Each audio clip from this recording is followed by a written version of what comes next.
Here we are at Megacon once again. Things are getting started. Just got my badge. Right there.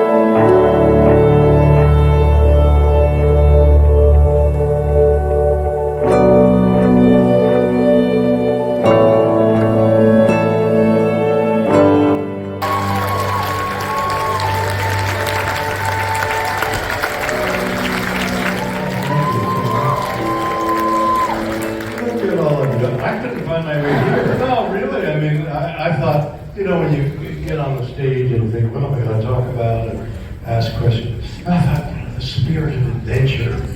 And I have something in mind, but I didn't realize it's the spirit of adventure just getting here. So I thought the subject matter, because I'm up to some unusual things, and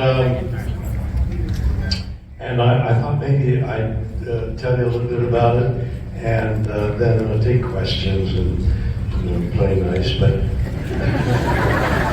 so one of the exciting things, talking about, and it's no accident that I bring up the word adventure. One of the things I'm doing this year is I'm planning a Star Trek trek into the Antarctic, and so it happened. He sails his boat, the ship,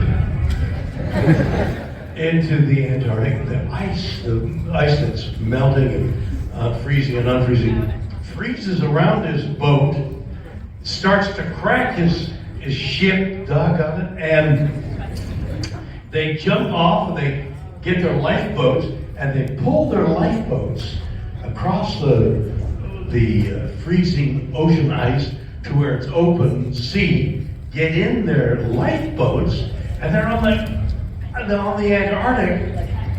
And this part of the Southern Pacific is the wildest, and they row, and they have in the back, it may have been Shackleton, or it may have been a navigator, they have a guy with the thing that looks at the sun. Problem is, there's no sun. It's all foggy and misty and windy and waiting, and it's filled with such jeopardy. They're in an open boat, and they're rowing in the middle of the Antarctic Ocean, and he lets part of his crew off an island, continues on, finds another island that he was looking for. In any case, he gets all his men back over a period of about 2 years. Nobody died, and it was like a huge adventure. So this ship, this cruise is going to take place on the Christmas week, and I'll be part of it. So keep abreast of those of you who might want one of the great holidays and great adventures. It's part of this adventure that I keep in the back of my mind, like, it's an adventure. And actually, if you pay attention, everything's an adventure. Just getting here.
listen to William Shatner.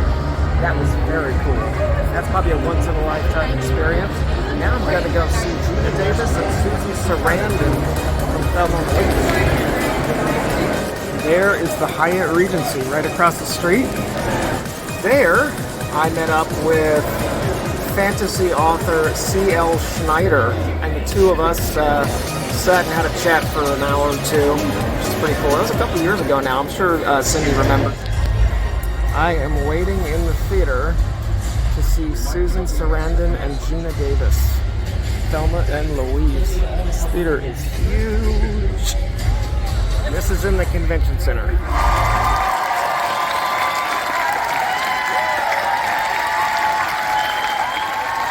Susan Sarandon and Geena Davis, Thelma and Louise.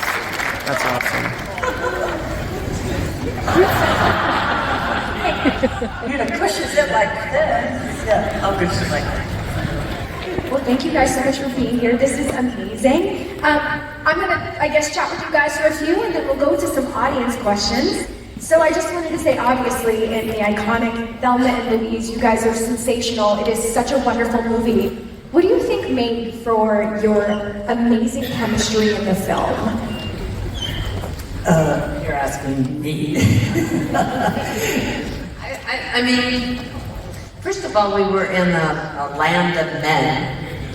Very macho, cigar smoking, shirts off around their heads, going through the desert, barely thinking of us. And so it was lucky that we respected and loved each other as much as we did, and it made it, you know, a real bond because actually you're escaping together. And so I think that had a lot to do with it. You know, when you're on location, it's very easy to form a family with the people that you're with, even though I had some of my kids with me. So, and I just, if you are working in basically a two-hander and you have someone who shows up ready, willing, open, brave to be your partner, you can't help but fall in love with that person. And so I think that was what happened.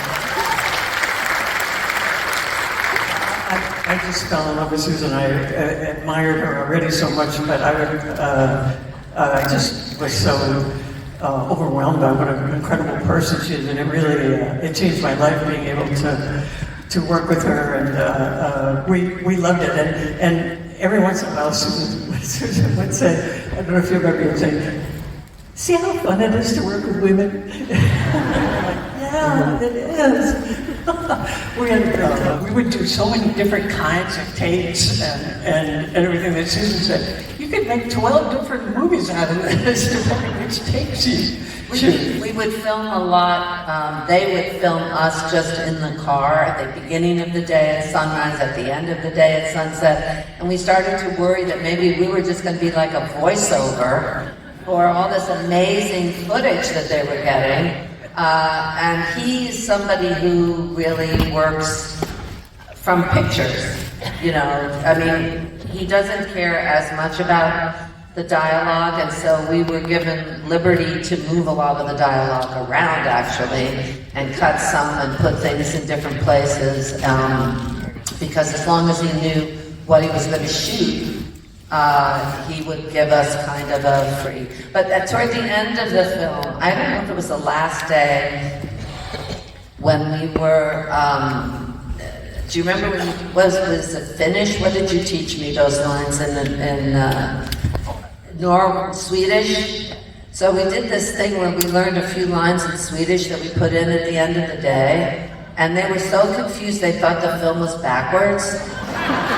I mean, that the sound was backwards, and so they checked that out. So we played our little games also, but and Ridley, two interesting things about the way he works. He always operates the camera, which was really interesting because obviously you're in character and everything, but you still have a sense of what is going on, and just to see his face in my periphery beaming, and that was really fun.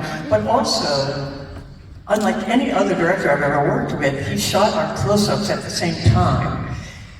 So there's takes that we know he's using the exact same take of us, which is incredibly rare, but he knows how to do that lighting or whatever, so that was really. Do you ever think there could be like a Beetlejuice, almost like Rocky Horror Picture Show interactive cast? I mean, what do you think? Could there be Beetlejuice Rocky Horror movie? Interactive, like the way that Rocky Horror is. I'm wondering if Beetlejuice could live in the same world. Well, you guys aren't dead in Rocky Horror. Worlds could collide. I think anything could be interactive, actually. Why not? I don't know. Video games are interactive, and art displays are interactive now. I just went to Sleep No More in New York, and that's interactive. I'm all for everybody being interactive. You got to keep the mask, right, when you go to see Sleep No More? Did they let you keep it? I didn't keep the mask. It was too scary looking. I have junk in my house without holding onto that mask. But I went with my son, Miles, who's been there a few times, and that was really fun because he was so excited that he was taking me, and that made it extra special.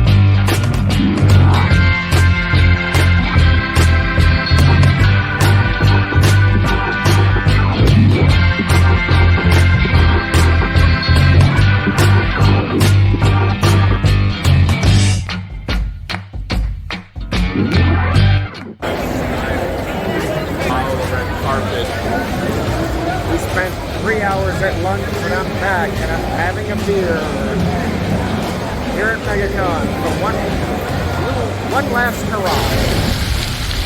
Megacon was definitely done differently this year than years past. I didn't spend as much time in the exhibit hall, but I really enjoyed listening to William Shatner, Susan Sarandon, and Geena Davis. Thanks, everybody.